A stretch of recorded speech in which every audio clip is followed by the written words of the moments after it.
पिछला बार का हमारा नगर पंचायत का जो चुनाव हुआ था वो दलीय चुनाव था, यहाँ तक कि पूरे झारखंड में मतलब दलीय चुनाव था। इस बार कोई दल का चुनाव नहीं, फिर भी बहुत सारे दल की संलिप्तता। दूसरा, पिछला बार ईवीएम से चुनाव हुआ था, इस बार बैलेट पेपर। तो ये दोनों कराने का मुख्य कारण क्या, एज ए वरिष्ठ पत्रकार हम आपसे जानना चाहते हैं, क्या हो सकता है? देखिए, इस बात को सीधे सीधे हम कह सकते हैं कि आज के डेट में यदि दलीय आधार पर चुनाव होता तो भारतीय जनता पार्टी को यहाँ कोई नहीं रोक सकता था, क्योंकि आज भी लोगों के मन मिजाज में उसका सिंबल, हम लोग कई बूथों पर घूम रहे थे, देख रहे थे कि लोग बीजेपी का सिंबल खोज रहे थे। ऐसा ये तो जी, यह सच्चाई है। और कहीं ना कहीं से इसको रोकने के लिए ही एकदम ईमानदारी पूर्वक यह हुआ था।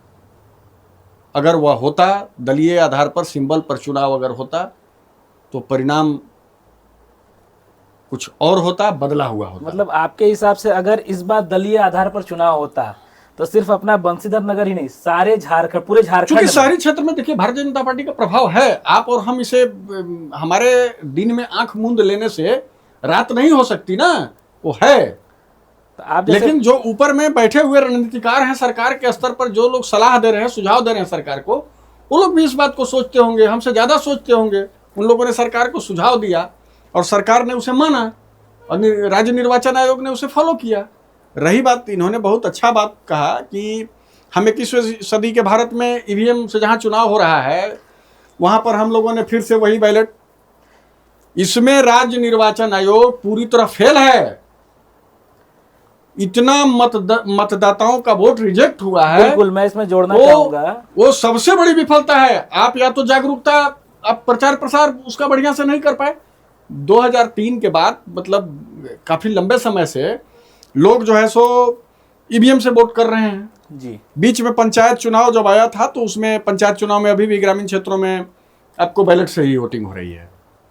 बहुत सारे प्रत्याशी होते हैं, उसमें बैलेट से होता है। लेकिन पिछला नगर पंचायत का जो चुनाव हुआ था वो ईवीएम से हुआ था। बिल्कुल। और ईवीएम से वोट देने के मामले में अब लोग पूरी तरह जागरूक हो चुके हैं, उन्हें पता है कि हमें वोटिंग कैसे करनी है। अब इसमें बीच में आप जो है सो बैलेट पेपर लेकर के चले आए, बैलेट पेपर में अधिकांश वोट रिजेक्ट हुए। इसमें निश्चित तौर पर राज्य निर्वाचन आयोग से सवाल पूछा जाना चाहिए।